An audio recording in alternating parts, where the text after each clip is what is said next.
Welcome to Hobby Clubhouse with a review of the HG Build Divers Re-Rise Tertium Arms Support Weapon set. This set went on sale in Japan on September 24th, 2020 for a listed price of 825 yen. It comes in a shallow box measuring 30 by 19 by 4.5 centimeters, but it really doesn't need to hold that much because on the front we can see the set with a pair of boosters, 2 half shields, a long beam rifle, and then a backpack piece to mount all the boosters. Naturally, they show the set on the Gundam Tertium because they turned that into the Gundam Advanced Tertium, which in this show appeared for just barely over a minute, I counted. On the side of the box, we get the same studio shots from the front reused along with the Mark II because there's clearly a Super Gundam inspiration going on here. The other side has only a small picture of the set along with a plug for the Re-Rise animation. Now in case this comes off as sounding like I don't like this set very much, it's really not the case. It's a fine set that I've been looking forward to, and these sets are often just woven back into the animation however they can. They're meant for you to buy and mix and match with other kits that you have, and whatever they show on here is really more of a suggestion. Inside the box we get 2 runners, one in black and one in blue, in a simple set of bifolded instructions with one side in color and the other side in black and white. There's a small sheet of stickers there, with a circle sticker for the rifle's radome, and then some white stickers for the outer rims of the shields, and that's all you get. Putting the kit together took a little bit over 15 minutes. The construction is simple, and you'll likely not run into any big mistakes. With everything assembled, let's start our look with the 2 half shields.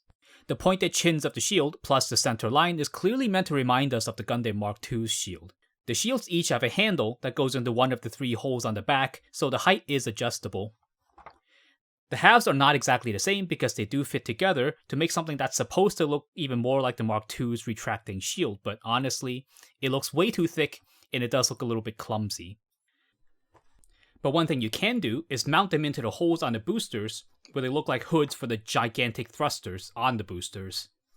It gives your mobile suit a much more flared out silhouette and it reinforces the image of an MS that can fly. The boosters themselves are the highlight of the set, with the blue sides overhanging the middle rocket assembly, and a double upward arrow shape giving off the idea of flight. They each have a hinged joint, so you can tilt the boosters into an inward or an outward camber if you like. The boosters are likely the reason many people will want to buy this kit, and unlike some of the other add-on sets like the All-Rise Armor, it isn't too exotic and will look good with many different kits. The hinge pieces plug into any 3mm hole, but in the box they've already included a blue backpack piece that's compatible with modern HG kits.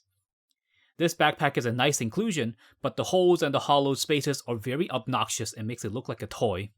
We'll come back to how annoying this is a little bit later, but all in all, it does its job even though it doesn't look very good while doing it. The last item in the set is a very long beam rifle with a blue hood that continues the Super Gundam similarities. The beam rifle can be folded up, but you need to swing the front half upwards first before turning the entire part back, or else the 2 halves will jam together and possibly break the small piece that connects the 2 halves. The side of the rifle has a smart looking radome, though the slits at the front are actually holes that you can see all the way through, and again it's a very obnoxious design and that it hurts a beautiful design by making parts of it clearly look like a toy. The end of the rifle has a hole that links up with the Tertium Arms' weird skinny beam gun. I couldn't find the one I have, so you'll have to make do with the box's photo, but honestly, I'm not sure what the logic is here behind this combo, because it looks exactly like a giant rifle clipped onto the end of a skinny triangle armor. So here's the set, installed onto our model this time, which is the Build Fighter's Lunar Gazer. It's the closest thing I have that looks like the Gundam Tertium. The boosters add a lot of height to the mobile suit and gives it an aggressive look that looks ready to charge forward. The rifle is big and loud, it will redefine your mobile suit's combat role, so you'll have a great time putting it with all your favorite kits to see how well it goes with all of them. But the problem with these add-on kits is that they always look exactly like parts that are grafted onto another kit, and they never quite feel like they're one with the whole kit. So, let's have a look at what many of us fantasize about when we look at the box and see this in an actual build. Let's go. For this build, I'm going to use a leftover Rick Dias. More accurately, it's the Shitsroom Dias that was upgraded with the Build Gamma Gundam, leaving all the 2002 parts you see right here. Not only do the boosters work perfectly for the missing binders on the back, but the shields can actually work with it to make something that looks a lot like the Rick Dias II from the Zeta Gundam MSV, so that's what we're going to do. The old 2002 parts really show their age with a number of nasty seams like this one right down the thigh, and a long one that goes all the way around the big triangular shins. The ones on the arms really must be treated as well because they'll be very noticeable. And you really gain an appreciation for modern HG kits that hide the seam lines in panel lines, because on an old kit like this, you really do have to do a lot of work planning out seam removal, and it's the worst on places like the shoulders and the shins with the very complex shapes. And remember the blue backpack from earlier? Well, I wasn't just going to put it as is on my kit with all its holes. I measured out styrene pieces to fill in all the gaps and complete the boxy shape. Now I know you might be thinking, hey, why don't you just make a new one out of styrene plates altogether, and then drill a hole on each side? That seems a lot less annoying than filling out that nonsensical outline of the original piece. And yeah, I hear you. But the point here is to show what sort of work needs to be put into the original kit to make it okay for a builder. And that backpack is obnoxious. The hinges also have some nasty hollow spaces that got covered up with styrene pieces and some putty. And with all that done, here's the imitation Rick Dias II standing with all the parts before painting. I used 2 small ball joints from the Bandai arms to mount the shields onto the shoulder, but not much else was needed to be done to them.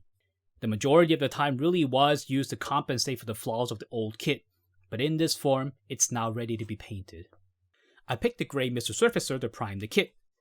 I know some people like to prime just partially because it saves a lot of time and work, but I've never really been happy with the results from painting on bare plastic, because light goes through the paint and the plastic and it never really looks good. With complex shapes, I paint small surfaces and the edges first before finishing the large surfaces, because you usually spray more than you realize for the small and narrow surfaces, and you end up with a small lip at the edge when you do that. When you do it the other way around, the lip is hidden and you get so much more of a beautiful large surface, which is also where our eyes land on most of the time.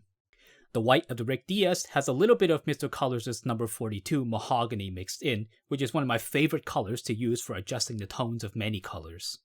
The light gray is Mr. Colors' number 13 neutral gray. The dark gray is Gaia Notes' neutral gray 5. And I love Gaia Notes' paint because they always come out beautiful and smooth, but man do they smell like the rubber soles of a shoe. The red is a half and half mixture of Mr. Colors' GX3 Herman Red and Mr. Colors' number 58 Orange.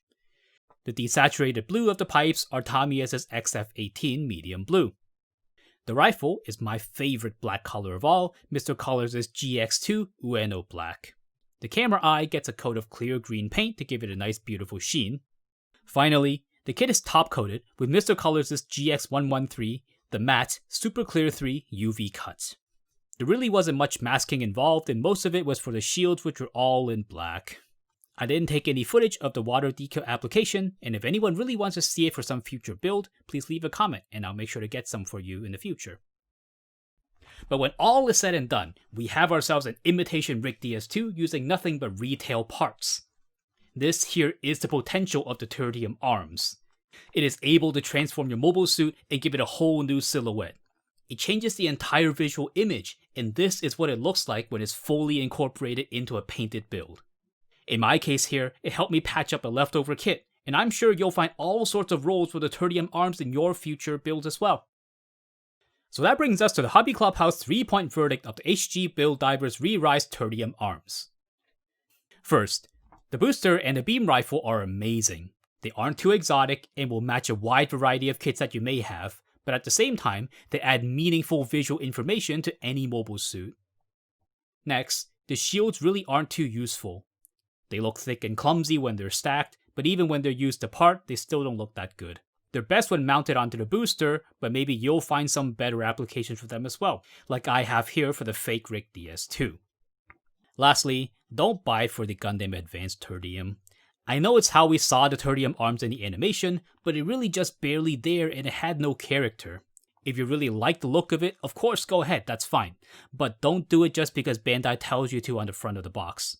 This kit invites you to use your imagination, and it has so much more potential to improve any number of other kits you may have, like the Rick Dias right here, and it really has much more value in that way. So that's the Hobby Clubhouse review of the HG Build Divers Re-Rise Tertium Arms. It's a simple little thing, but it's a great option for all builders, and perhaps it'll be a great place for you too, even if you might just be new to customizing kits.